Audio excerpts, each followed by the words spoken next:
나는 지금 105살입니다. 이 나이가 되면 사람들은 내게 묻습니다. 교수님, 건강의 비결이 무엇입니까? 그러면 나는 잠시 말을 멈춥니다. 왜냐하면 그 질문 자체가 이미 잘못된 전제를 품고 있기 때문입니다. 사람들은 오래 사는 것이 잘 자는 것에서 온다고 믿습니다. 깊이 자고 오래 자고 조용히 자면 건강하다고 믿습니다. 나도 한때 그렇게 생각했습니다. 하지만 한 세기가 넘는 삶을 살면서 나는 그 믿음이 얼마나 위험한 착각인지를 알게 되었습니다. 잘 자는 것이 축복이 아닐 수 있습니다. 때로는 그것이 내가 저항을 멈췄다는 첫 번째 신호일 수 있습니다.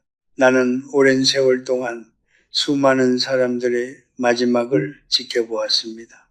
전쟁의 포화 속에서, 가난의 한기 속에서, 그리고 대한민국이 폐허에서 기적으로 일어서는 격변의 역사 속에서 나는 사람들이 어떻게 늙어가고 어떻게 무너지는지를 눈으로 직접 보았습니다. 그 중에는 놀랍도록 건강해 보이던 사람들이 있었습니다. 잘 먹고 잘 자고 불평 없이 조용히 살던 사람들이었습니다. 그런데 어느 날부터인가 그들의 눈빛이 흐려지기 시작했습니다. 말이 느려지고 어제의 일을 기억하지 못하고 마침내 자신의 이름마저 잊어버리는 날이 왔습니다. 그들은 병들어 죽은 것이 아니었습니다. 그들은 오래전부터 매일 밤 잘못된 방식으로 잠을 자면서 스스로를 지워가고 있었던 것입니다. 지금 이 순간 당신이 아무 생각 없이 반복하는 그 잠자리 습관이 당신의 뇌를 조금씩 갉아먹고 있을지도 모릅니다. 오늘 밤 당신이 무심코 집어드는 스마트폰, 점심 이후 2시간이 넘도록 늘어지는 낮잠, 잠들기 위해 삼키는 수면제, 한알, 이 모든 것들이 누적되어 치매라는 재앙의 씨앗을 심고 있다면 어떻겠습니까? 이것은 공포를 조장하려는 말이 아닙니다. 나는 105년을 살아온 사람으로서 진실을 말할 의무가 있습니다. 뇌과학자들은 이것을 글림프 시스템이라고 부릅니다. 우리가 자는 동안 뇌는 스스로를 청소합니다. 낮 동안 쌓인 독소와 노폐물을 씻어내고 알츠하이머를 유발하는 단백질들을 제거합니다. 그런데 이 정교한 시스템은 조건이 맞을 때만 작동합니다. 잘못된 시간에 잘못된 방식으로 잘못된 환경 속에서 잠을 자면 이 청소 시스템은 오히려 과부하가 걸리거나 완전히 멈춰버립니다. 그렇게 독소는 하룻밤, 이틀밤, 1년, 10년 동안 조용히 쌓입니다. 그리고 어느 날 갑자기 당신은 어제 점심에 무엇을 먹었는지 기억하지 못하게 됩니다. 치매는 갑자기 오지 않습니다. 그것은 당신의 매일 밤 습관 속에서 천천히, 아주 천천히 자라납니다. 나는 당신에게 두려움을 팔러온 것이 아닙니다. 나는 당신에게 선택권을 돌려주러 왔습니다. 오늘 밤부터 당신이 달리할 수 있는 6가지 습관이 있습니다.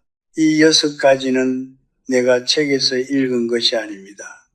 나는 한 세기를 살면서 직접 보고 읽고 배운 것들을 말하는 것입니다. 친구들의 죽음 앞에서, 제자들의 쇠락 앞에서, 그리고 나 자신의 몸이 변해가는 것을 지켜보면서 터득한 진실입니다. 이 말을 듣는 당신이 50대라면, 60대라면, 혹은 이미 70대라면 지금 이 순간이 가장 중요한 순간입니다. 아직 늦지 않았습니다. 하지만 더 이상 미룰 시간도 없습니다.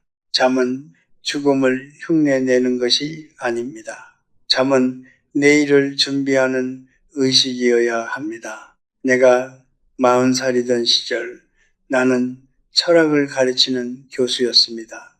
매일 아침 일찍 일어나 강의를 준비하고 학생들과 토론하고 저녁 늦게까지 책을 읽었습니다. 그 시절에는 낮잠이란 것이 사치였습니다. 눈을 붙일 시간도 없었고 그럴 생각조차 하지 않았습니다.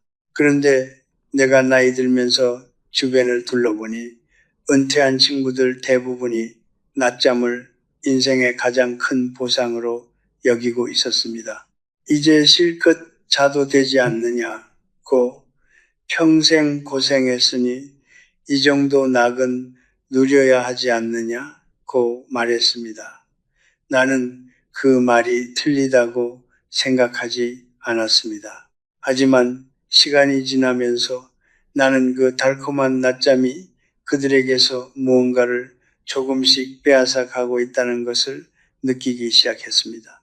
나에게 50년을 알고 지낸 친구가 있었습니다. 그는 평생 성실하게 살았고 은퇴 후에도 정정하고 유머 감각도 여전했습니다. 그런데 그가 75이 되던 해부터 습관이 하나 생겼습니다. 점심을 먹고 나면 반드시 2시간, 어떤 날은 3시간씩 낮잠을 잤습니다. 처음에는 그저 피곤해서 그러려니 했습니다. 그런데 1년이 지나고 2년이 지나면서 나는 그의 눈빛이 달라지는 것을 알아차렸습니다. 대화가 짧아졌습니다. 이야기 도중에 말의 실마리를 잃어버리는 일이 잦아졌습니다. 그리고 3년이 지났을 때 그는 우리가 함께 했던 오래된 기억들을 하나둘 잊기 시작했습니다. 그것이 낮잠 때문만은 아니었을 것입니다. 하지만 나는 그 긴 낮잠이 그 과정을 훨씬 빠르게 만들었다고 믿습니다. 뇌는 이상한 기관입니다. 사람들은 쉬면 쉴수록 더 좋아질 것이라고 생각합니다. 하지만 뇌는 그렇지 않습니다.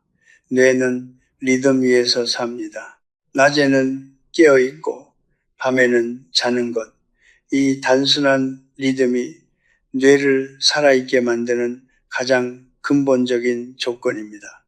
낮에 2시간 이상 깊이 잠들면 뇌는 밤이 언제인지 혼란스러워집니다. 수면 압력이라고 부르는 것, 즉 밤에 깊이 잠들게 해주는 피로의 축적이 낮잠으로 인해 미리 소진되어 버립니다. 그 결과 밤에 깊은 수면을 취하지 못하고 얕은 잠 속에서 뒤척이게 됩니다. 그리고 얕은 잠은 뇌가 스스로를 청소하는 시간을 빼앗아 갑니다. 나는 이것을 이렇게 이해했습니다. 뇌는 불꽃과 같습니다. 산소가 적당히 공급되어야 타오릅니다. 낮잠은 그 불꽃에 한꺼번에 너무 많은 산소를 퍼붓는 것과 같습니다. 불꽃은 잠시 커지는 것처럼 보이지만 결국 리듬을 잃고 흔들리다가 점점 약해집니다. 반면 규칙적이고 절제된 각성과 수면의 반복은 그 불꽃을 오래도록 안정적으로 타오르게 합니다. 그렇다면 낮잠은 무조건 나쁜 것입니까? 그렇지 않습니다. 나는 극단을 말하는 사람이 아닙니다. 오후에 20분에서 30분의 짧은 눈 붙임은 오히려 뇌에 도움이 됩니다. 그것은 뇌를 재충전시키되 깊은 수면 단계로 빠져들게 하지 않습니다.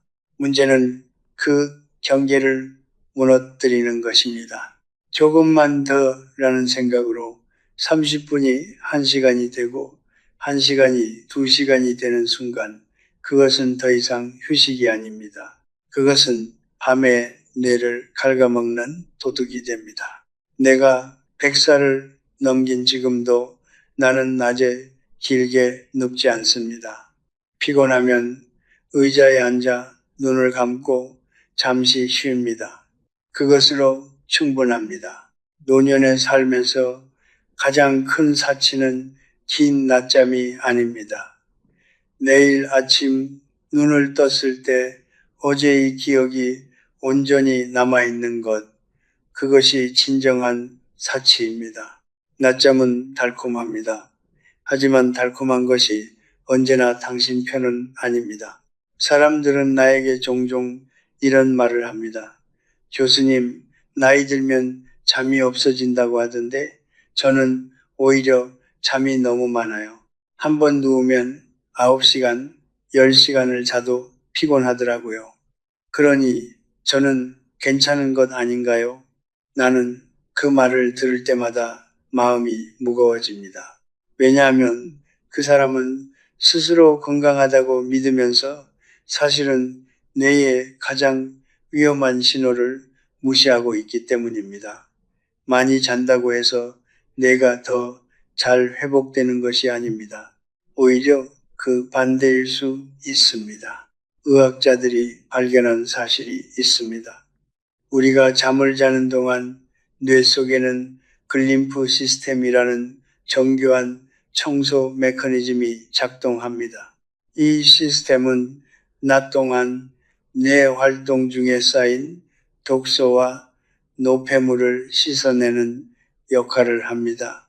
특히 알츠하이머를 일으키는 것으로 알려진 베타 아밀로이드와 타우 단백질을 제거하는 것이 바로 이 시스템의 핵심 임무입니다.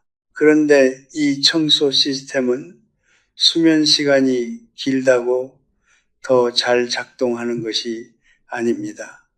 적절한 깊이와 적절한 시간, 그리고 정확한 리듬 속에서만 제 기능을 발휘합니다. 9시간이 넘는 장시간 수면은 이 시스템의 과부하를 일으킵니다. 마치 작은 수로에 너무 많은 물을 한꺼번에 흘려보내면 수로가 막혀버리는 것처럼 오히려 노폐물이 더 잘 쌓이는 환경을 만들어버립니다. 나는 이 사실을 책에서 처음 접했을 때 솔직히 놀랐습니다. 나 역시 오래 자는 것이 좋은 것이라고 막연히 믿었기 때문입니다. 하지만 내 삶을 돌아보니 이해가 되었습니다. 내가 가장 생각이 맑고 글이 잘 써지고 강의가 활기찼던 날들은 언제나 적당히 자고 일찍 일어난 아침이었습니다. 반대로 늦게까지 누워 있었던 날들은 몸은 무겁고 머리는 안개가 낀 듯 흐릿하고 하루 종일 무언가 쫓기는 기분이었습니다. 그때는 그저 날씨 탓, 나이 탓이라고 생각했습니다. 하지만 지금은 압니다. 그것은 내가 보내는 신호였습니다. 너무 많이 재웠다. 리듬을 돌려달라는 신호였습니다. 이제 수면제 이야기를 하겠습니다. 이것은 더욱 조심스럽고 더욱 중요한 문제입니다. 나이가 들수록 잠들기 어려워지는 사람들이 많습니다. 밤에 자다가 자꾸 깨고 새벽 2시, 3시에 눈이 떠져서 다시 잠들지 못하는 괴로움을 나도 압니다. 그런 밤이 며칠 계속되면 사람은 절박해집니다. 그래서 의사를 찾아가 수면제를 처방받거나 약국에서 수면 유도제를 사다가 먹습니다. 그리고 그날 밤 드디어 깊이 잠들게 되면 비로소 안도합니다. 해결책을 찾았다고 생각합니다. 나는 그 마음을 충분히 이해합니다. 하지만 나는 당신에게 진실을 말해야 합니다. 약으로 만들어진 잠은 자연스러운 잠이 아닙니다. 수면제는 뇌를 진정시키는 방식으로 작용합니다. 의식을 끄는 것입니다. 하지만 뇌가 스스로를 치유하는 진짜 회복은 의식이 꺼진 상태에서 일어나는 것이 아닙니다. REM, 수면이라고 부르는 단계, 즉 꿈을 꾸고 기억을 정리하고 감정을 처리하는 그 단계에서 일어납니다. 수면제는 바로 이 REM 수면을 억제합니다. 겉으로는 깊이 자는 것처럼 보이지만 뇌 안에서는 가장 중요한 수리 작업이 멈춰 있는 것입니다. 매일 밤 약으로 잠을 자는 것은 공장의 정비 시간을 매일 건너뛰면서 기계를 계속 돌리는 것과 같습니다. 당장은 돌아가는 것처럼 보이지만 내부는 서서히 마모되고 있습니다. 나는 젊은 날 전쟁을 겪었습니다. 폭격 소리가 들리는 밤, 추위 속에서 웅크리고 잠을 청하던 밤들이 있었습니다. 그 시절 나는 잠들지 못하는 밤이 얼마나 괴로운지를 뼛속 깊이 알았습니다. 그러니 나는 수면의 고통을 가볍게 여기지 않습니다. 다만 나는 이렇게 말하고 싶습니다. 불편한 잠 한 번이 약으로 억지로 만들어낸 잠 10번보다 당신의 뇌에 훨씬 이롭습니다. 약에 의존하는 순간 뇌는 스스로 잠드는 법을 잊어갑니다. 그리고 한번 잃어버린 그 능력은 돌아오기가 매우 어렵습니다. 나이 들어 잠을 잘 자는 것은 숙련된 기술과 같습니다. 규칙적인 시간에 눕고 빛과 소음을 줄이고 낮 동안 몸을 충분히 움직이고 저녁 이후에는 뇌를 조용히 내려놓는 연습이 필요합니다. 그것은 쉽지 않습니다. 하지만 그 불편함을 견디며 쌓아가는 자연스러운 잠이야말로 당신의 기억과 판단력을 지켜주는 진짜 방패입니다. 90살이 넘어 나는 깨달았습니다. 잠들기 어렵다는 것은 뇌가 아직 살아있다는 증거일 수 있습니다. 너무 쉽게, 너무 오래, 너무 깊이 잠드는 것을 걱정하십시오. 뇌가 조용해지는 것은 언제나 좋은 신호가 아닙니다. 나는 스마트폰이라는 물건을 처음 보았을 때 솔직히 그것이 무엇인지 이해하는데 시간이 걸렸습니다. 손바닥만 한 유리판 속에 세상이 통째로 들어있다는 것이 나에게는 여전히 경이로운 일입니다. 하지만 나는 동시에 그것이 얼마나 위험한 물건인지도 깨닫는데 그리 오래 걸리지 않았습니다. 특히 밤에 잠들기 직전에 그것을 손에 쥐는 습관이 얼마나 많은 것을 파괴하는지를 나는 주변 사람들을 통해 똑똑히 보았습니다. 내가 30살이던 시절 하루의 끝은 언제나 조용했습니다. 저녁을 먹고 나면 책을 읽거나 아내와 나란히 앉아 차를 마시거나 혹은 그냥 창밖을 바라보며 아무 말 없이 하루를 마무리했습니다. 밖에서는 바람 소리가 들리고 이웃집 불빛이 하나둘 꺼지면서 세상이 천천히 고요해졌습니다. 그렇게 잠자리에 들면 머리가 비어 있었습니다. 좋은 의미에서의 공백이었습니다. 뇌가 쉴 준비를 마친 상태였습니다.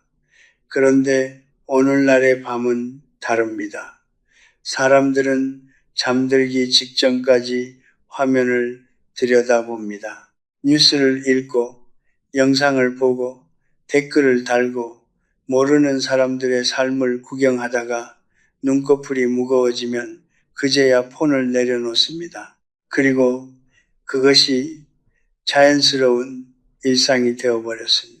하지만 그 순간 당신의 뇌 속에서는 무슨 일이 벌어지고 있는지 아십니까? 스마트폰 화면에서 나오는 빛은 블루라이트라고 부릅니다. 이 빛은 파장이 짧고 강해서 뇌에 직접적인 영향을 줍니다. 뇌는 이 빛을 낮의 햇빛과 혼동합니다. 그래서 밤인데도 불구하고 아직 낮이구나, 아직 잠들 때가 아니구나 라고 착각합니다. 그 결과 멜라토닌이라는 수면 호르몬의 분비가 억제됩니다. 멜라토닌은 단순히 잠을 오게 하는 호르몬이 아닙니다. 그것은 내가 밤의 회복 모드로 전환되도록 신호를 보내는 열쇠입니다. 이 열쇠가 제때 작동하지 않으면 뇌는 밤이 되어도 완전한 휴식 상태에 진입하지 못합니다. 잠을 자는 것처럼 보이지만 뇌는 반쯤 깨어있는 채로 밤을 보내게 됩니다. 하지만 나는 블루라이트보다 더 심각한 문제가 있다고 생각합니다. 그것은 바로 콘텐츠 그 자체입니다. 우리가 잠들기 전에 보는 것들을 생각해 보십시오. 자극적인 뉴스, 누군가의 분노, 사건, 사고, 비교를 부추기는 화려한 이미지들. 이런 것들은 뇌를 조용히 내려앉히는 것이 아니라 반대로 흔들어 깨웁니다. 인간의 뇌는 위협적인 정보에 반응하도록 설계되어 있습니다.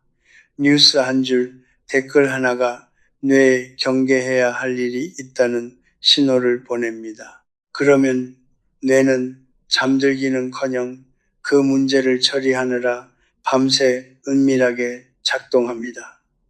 당신은 눈을 감고 누워있지만 뇌는 전혀 쉬지 않습니다. 나는 제자들 중에 밤마다 뉴스를 보다가 잠드는 습관을 가진 사람이 있었습니다. 그는 뉴스를 보면 잠이 온다고 했습니다. 나는 그 말을 듣고 안타까웠습니다. 잠이 오는 것이 아니었습니다. 뇌가 과부하가 걸려서 일시적으로 꺼지는 것이었습니다. 그것은 진짜 잠이 아닙니다. 지쳐서 쓰러지는 것과 편안하게 눕는 것은 전혀 다릅니다. 그리고 그 차이가 10년, 20년 쌓이면 뇌에 남기는 흔적은 완전히 달라집니다. 우리 선조들은 해가 지면 세상이 어두워졌습니다. 촛불 하나, 등잔 하나가 전부였습니다. 그 빛 아래에서 가족들은 소곤소곤 이야기를 나누다가 자연스럽게 잠자리에 들었습니다. 뇌는 어둠 속에서 천천히 식어갔습니다. 하루의 소음이 가라앉고 뇌가 내일을 준비할 공간이 생겼습니다. 하지만 지금 우리는 잠들기 직전까지 수천 킬로미터 떨어진 낯선 사람들의 목소리를 뇌 속으로 쏟아붓습니다. 그러면서 왜 잠을 잘 수 없는지, 왜 아침에 일어나도 피곤한지를 의아하게 여깁니다. 나는 지금 이 글을 읽는 당신에게 한 가지만 부탁하고 싶습니다. 오늘 밤 잠들기 1시간 전에 스마트폰을 내려놓으십시오. 그냥 내려놓으십시오. 아무것도 하지 않아도 됩니다. 창밖을 바라봐도 되고 따뜻한 물 한 잔을 마셔도 되고 그냥 조용히 앉아 있어도 됩니다. 처음에는 불안할 것입니다. 무언가를 놓치고 있다는 느낌, 지루함, 손이 자꾸 폰을 향하는 습관. 하지만 그 불안함을 견디는 것이 바로 당신의 뇌를 지키는 첫 번째 실천입니다. 1000개의 낯선 목소리가 당신을 필요로 하는 것처럼 느껴지는 그 밤에 당신에게 진짜로 필요한 것은 단 하나입니다. 침묵입니다. 그 침묵 속에서 뇌는 비로소 당신 자신의 소리를 듣기 시작합니다. 그리고 그것이 진짜 잠의 시작입니다. 나는 평생 동안 수많은 사람들의 노년을 지켜보았습니다. 그 중에는 90이 넘어서도 눈빛이 살아있고 말 한마디 한마디에 무게가 있고 자신이 어제 무슨 책을 읽었는지 또렷하게 기억하는 사람들이 있었습니다. 반대로 70도 되기 전에 이미 눈이 흐려지고 같은 말을 반복하고 지난 계절의 일을 기억하지 못하는 사람들도 있었습니다. 나는 그 차이가 어디서 오는지를 오랫동안 생각했습니다. 유전이나 운이 전부가 아니었습니다. 그 차이의 깊은 곳에는 언제나 일상의 리듬이 있었습니다. 특히 잠의 리듬이 있었습니다. 인간의 몸속에는 시계가 있습니다.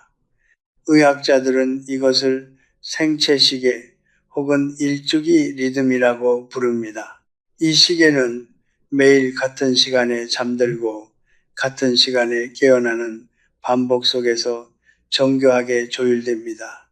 이 리듬이 안정되어 있을 때 뇌는 코르티솔이라는 호르몬을 아침에 정확하게 분비하여 우리를 깨우고 밤이 되면 그 수치를 낮추어 잠들게 합니다. 하지만 오늘은 새벽 2시에 자고 내일은 밤 10시에 자고 주말에는 낮까지 늦잠을 자는 방식으로 살아가면 이 시계는 서서히 망가집니다.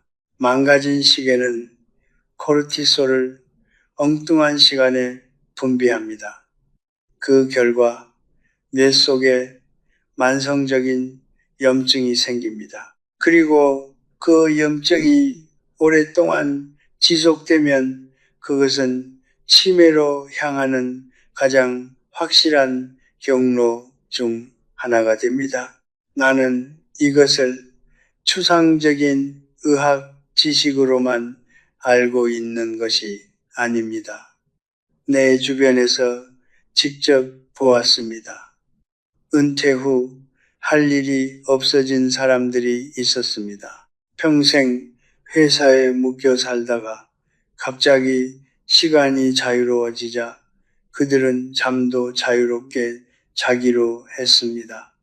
늦게 자고 늦게 일어나도 뭐가 문제냐고 했습니다. 아무도 재촉하지 않으니 자고 싶을 때 자고 일어나고 싶을 때 일어났습니다. 처음 몇 달은 좋아 보였습니다. 피곤함이 사라졌다고 했습니다. 하지만 1년이 지나고 2년이 지나면서 나는 그들에게서 서서히 예리함이 빠져나가는 것을 느꼈습니다. 대화가 느슨해지고 생각의 속도가 느려지고 어떤 이들은 감정 기복이 심해졌습니다. 자유로운 잠이 그들을 편안하게 해준 것이 아니라 뇌의 시계를 조금씩 부수고 있었던 것입니다. 규칙이 있는 삶이 자유를 빼앗는 것이 아닙니다.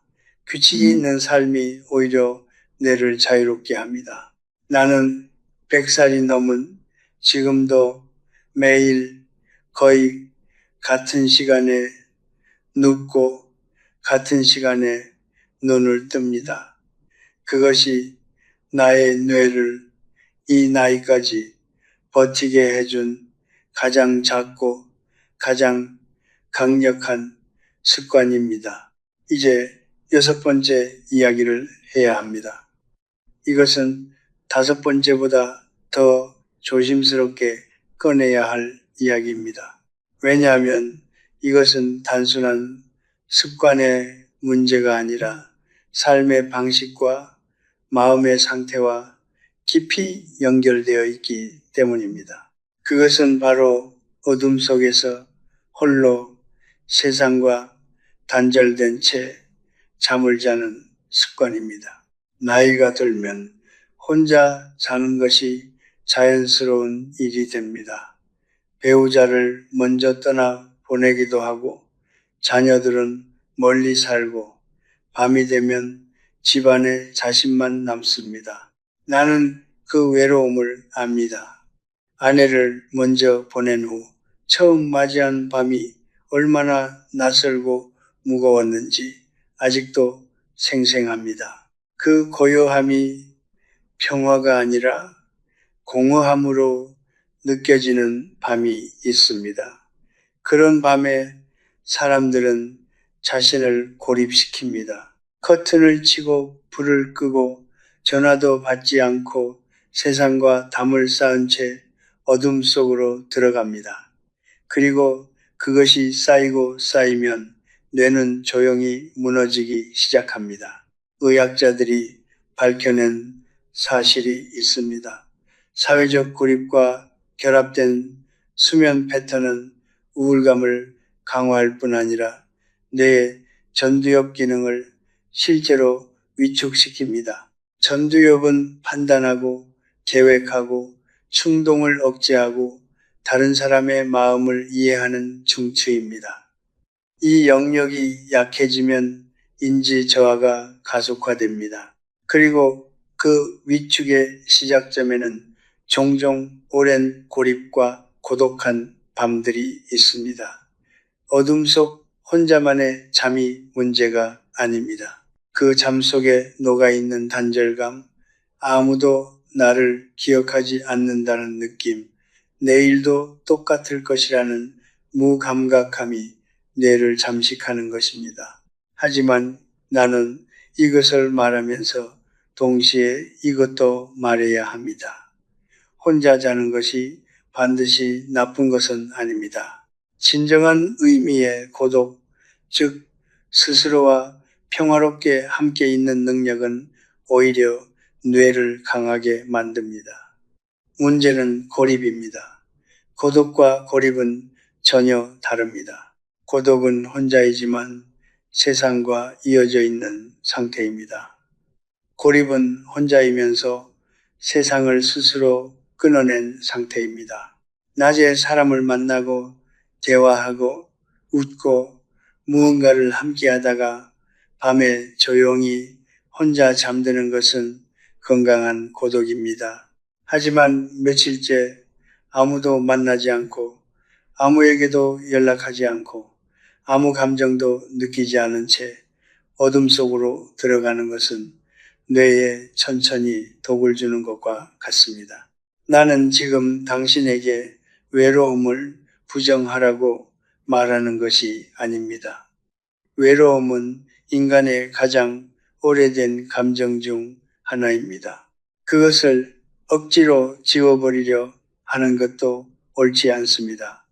다만 나는 이렇게 말하고 싶습니다. 오늘 밤 잠들기 전에 단 한 사람에게라도 안부 문자 하나를 보내십시오. 오늘 하루 감사했던 일 한 가지를 마음속으로 떠올리십시오. 창문을 조금 열어 밤 공기를 들이십시오.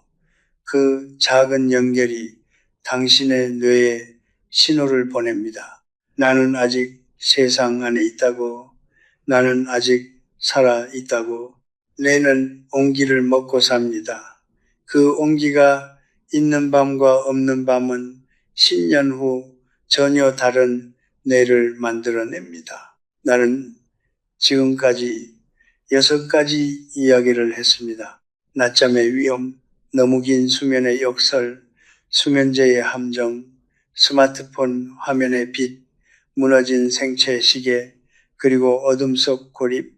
이 6가지를 따로따로 들으면 그저 건강 정보처럼 들릴 수 있습니다. 하지만 나는 당신이 이것을 단순한 의학 지식으로 받아들이지 않기를 바랍니다. 이 6가지는 모두 하나의 더 깊은 진실을 가리키고 있습니다. 그것은 바로 우리가 잠을 어떻게 대하느냐가 곧 우리가 삶을 어떻게 대하느냐를 보여준다는 것입니다. 나는 30살에 잠을 잤습니다. 40살에도 50살에도 잠을 잤습니다. 하지만 솔직히 말하자면 그 시절 나에게 잠은 그저 하루를 끝내는 행위였습니다. 피곤하니까 자는 것이었습니다.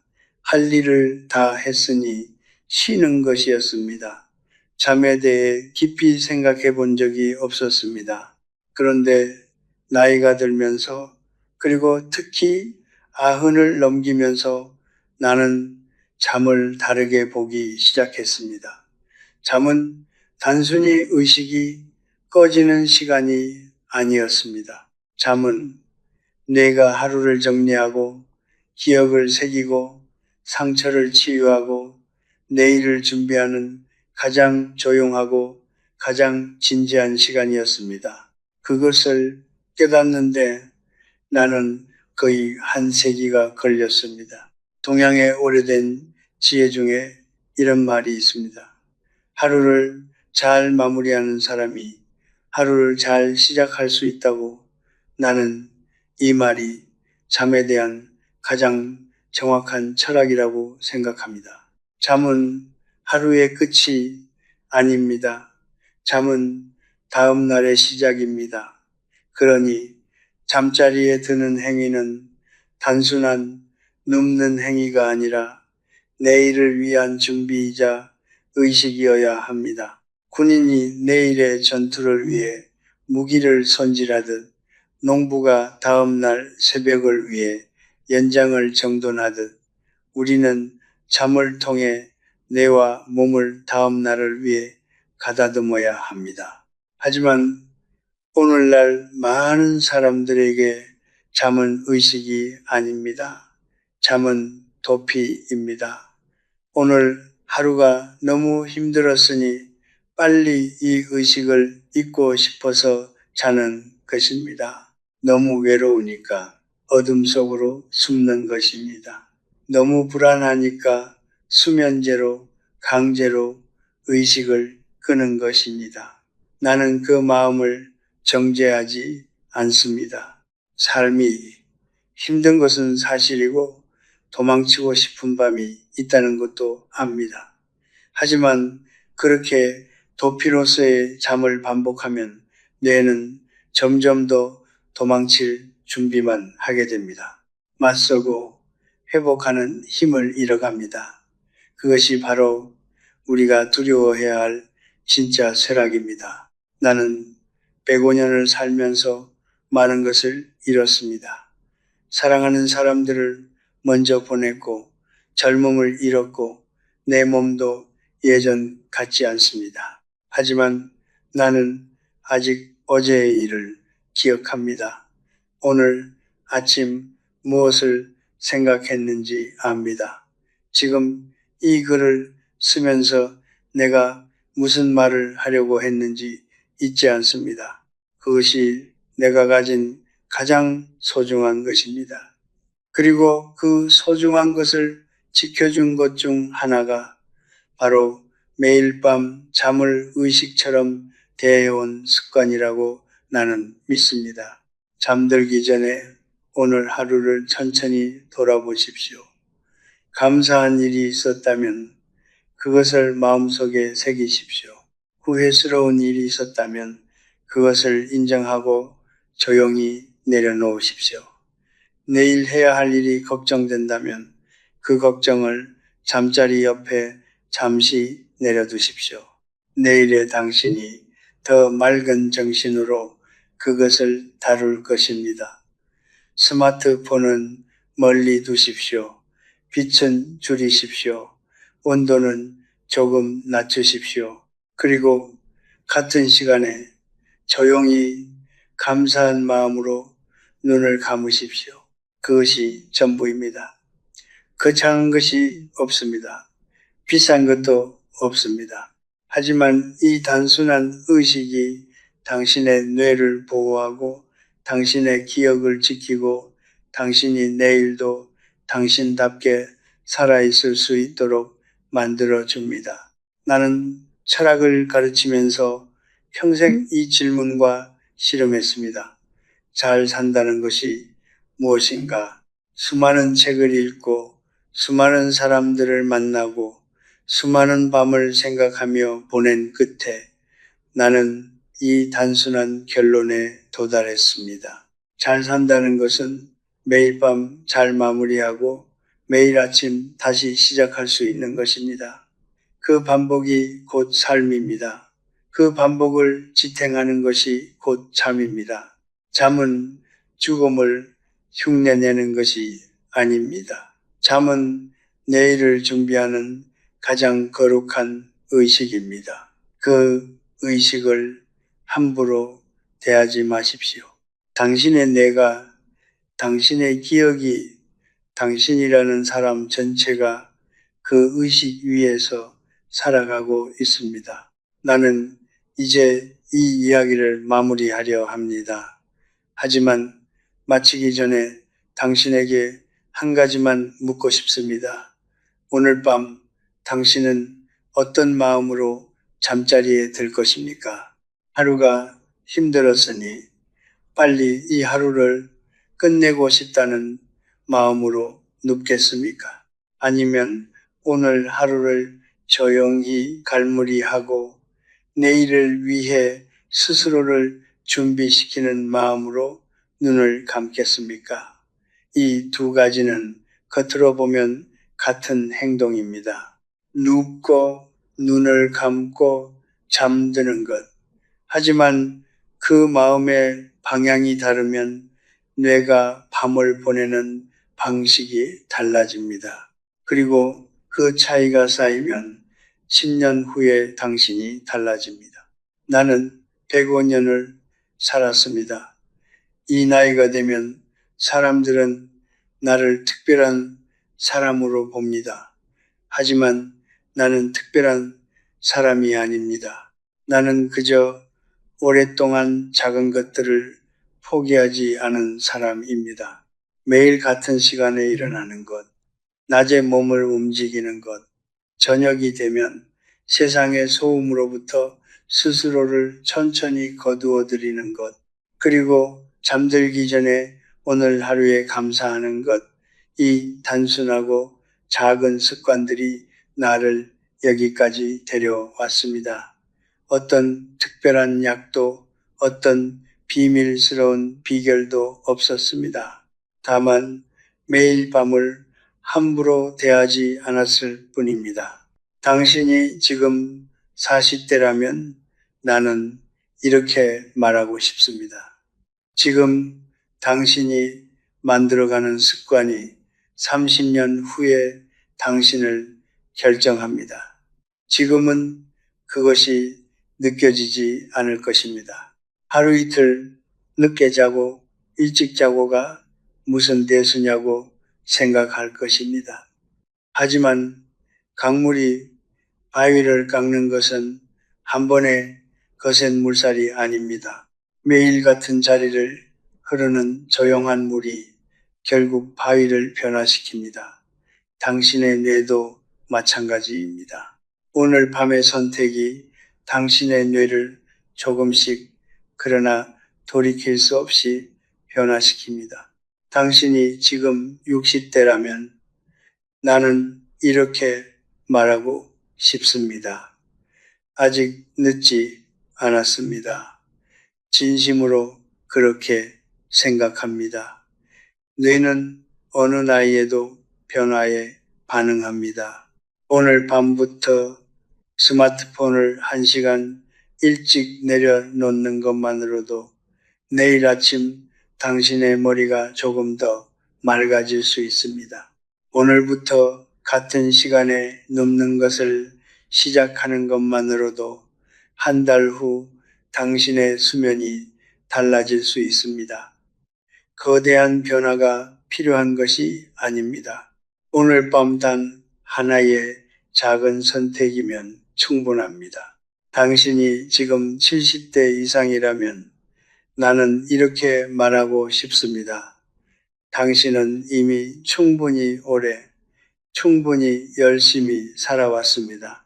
이제 남은 날들을 스스로에게 친절하게 사십시오. 잠을 의식으로 대하는 것은 자신을 소중히 여기는 행위입니다.